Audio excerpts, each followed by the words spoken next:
पुणे गणेश विसर्जन मिरवणुकीतील बहुचर्चित क्रमवारी वादावर अखेर आता पडदा पडलेला आहे। पुण्यातील अखिल मंडई गणेश मंडळ आणि श्रीमंत भाऊसाहेब रंगारी गणपती मंडळ पारंपरिक वेळेनुसारच म्हणजेच रात्रीच विसर्जन मिरवणुकीमध्ये सहभागी होणार का, याबाबत आता उत्सुकता आहे। याच संदर्भात उद्या पोलीस प्रशासन आणि संबंधित मंडळ अधिकृत पत्रकार परिषद घेऊन घोषणा करणार आहेत। पोलीस प्रशासनाच्या विनंतीवरून दोन्ही प्रमुख मंडळ सामंजस्याची भूमिका घेणार आहेत। भाऊ रंगारी आणि सार्वजनिक मंडई गणेश मंडळानं 5व्या आणि 6व्या स्थानावर जाण्याची घोषणा केली होती, त्यावरून वाद सुरू झाला होता।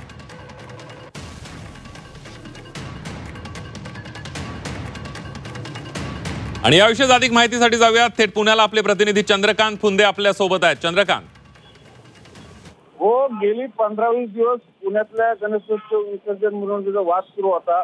कारण मानाची मंडळ जी 5 मानाची मंडळ आहेत त्यानंतर 6वं मंडळ कुठलं जाणार, परंपरेनुसार पालिकेचं मंडळ आहे, पालिके कर्मचाऱ्यांचं ते जात्यानंतर स्वतः कासार जातं, मग इतर मंडळ पण आणि नंतर दगडूशेठ। पण यावेळेस पुनीत बालन जे उत्सव प्रमुख आहेत भाऊ रंगारीचे ते आणि मंडई अखिल मंडई शारदा गणेश आपल्याला माहिती दोन्ही पुण्याच्या अष्टविनायकापैकी ही 2 मंडळ मानली जातात। यांनी भूमिका घेतली होती की आम्ही 2 वाजता दुपारी मिरवणुकीत सहभागी होणार।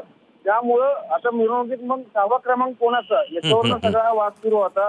म्हणून सगळं चर्चा सुरू, सगळं मानपान सगळे सुरू झालं होतं। बैठकाचं जोर बैठक सुरू होती। मुख्यमंत्र्यांनी निर्णय हा वाद पुण्यातला आहे, तात्काळ तुम्ही स्थानिक पातळीवर मिटवा। अखेर पोलीस प्रशासनाच्या विनंतीनंतर ही दोन्ही मंडळ माघार घेण्यात अशी सूत्रांची माहिती उद्या अधिकृत प्रेस होऊन हे सगळं अगदी त्यामुळे नेमका अधिकृत काय निर्णय जाहीर केला जातोय ते बघणं सुद्धा अतिशय महत्त्वाचं ठरणार आहे। चंद्रकांत, धन्यवाद दिलेल्या सविस्तर माहितीबद्दल।